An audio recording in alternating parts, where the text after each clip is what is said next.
কাঁঠালের দানা দিয়ে যে এত সুন্দর পিঠে তৈরি করা যায়, বাড়িতে তৈরি না করলে বুঝতেই পারবেন না।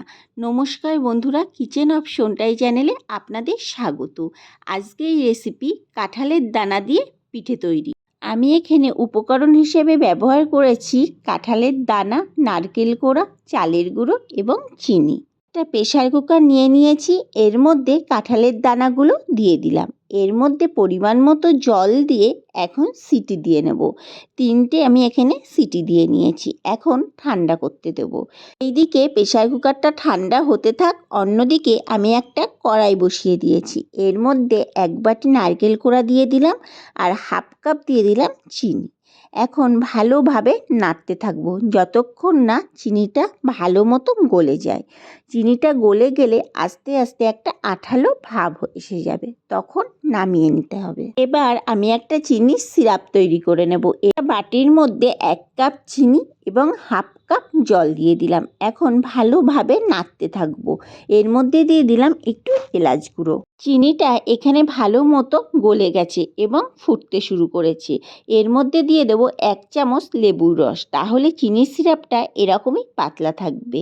এইদিকে আমার প্রেসার কুকার থেকে কাঁঠালের দানাগুলো বের করে নিয়েছি, যতটা পেরেছি উপরের খোসাগুলো ছাড়িয়েও নিয়েছি। এখন ভালোভাবে ম্যাশ করে নেব। আপনারা চাইলে মিক্সিতে পেস্টও করে নিতে পারেন। এর মধ্যে দিয়ে দেব হাফ কাপ চালের গুঁড়ো। এখন সব কিছু ভালোভাবে মেখে নেব। আমার এখানে কোনো জলের প্রয়োজন হয়নি, দেখুন কত সুন্দর একটা ডো তৈরি হয়ে গেছে। জলের যদি আপনাদের প্রয়োজন হয় তাহলে একটু উষ্ণ গরম জল ব্যবহার করতে পারেন। এখন 15 মিনিটের জন্য ঢাকা দিয়ে রেখে দেব। 15 মিনিট পর ফিরে আসলাম, আবারও একটু ভালোভাবে মেখে নেব। এখন পুলি পিঠের মতো শেপ দিয়ে নেব। প্রথমে হাতে এইভাবে গোল করে নেব, তারপরে এরকম ঘুরিয়ে ঘুরিয়ে মাঝখানে পুর দেওয়ার জায়গা করে নিতে হবে। নারকেলের যে পুরটা করে রেখেছিলাম মাঝখানে দিয়ে দিলাম। এখন মুখটা ভালোভাবে আটকে নেব। মুখটা একটু মুড়ে দিতে হবে যাতে নারকেলের পুরটা বেরিয়ে না যায়। আবারও আমি কিছু পরিমাণ ডো নিয়ে এইভাবে ঘুরিয়ে ঘুরিয়ে মাঝখানে পুর দিয়ে মুখটা মুড়ে নিচ্ছি।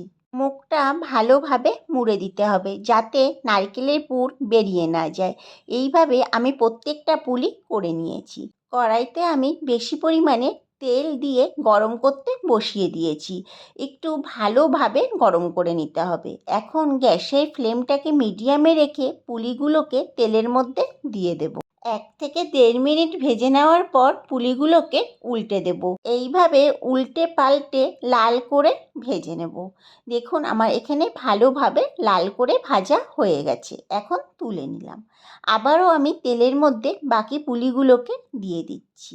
একই পদ্ধতিতে 1 থেকে 1.5 মিনিট ভেজে নেওয়ার পর উল্টে দেব। প্রথমেই উল্টে দিলে কিন্তু পুলিগুলো ভেঙে যেতে পারে। এইভাবে উল্টে পাল্টে লাল লাল করে ভেজে তুলে নিচ্ছি। আমার এখানে সব পুলিগুলো ভাজা হয়ে গেছে।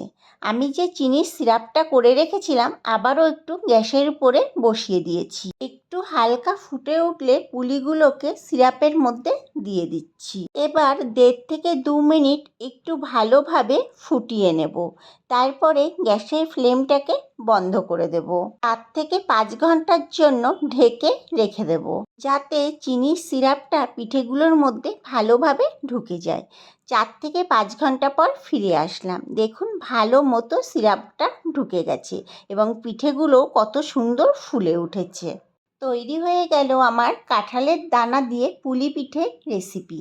বাড়িতে একবার হলেও ট্রাই করে দেখবেন, খেতে অসাধারণ হয়। এতটাই নরম হয় যে মুখে দেওয়ার সাথে সাথেই মিলিয়ে যায়।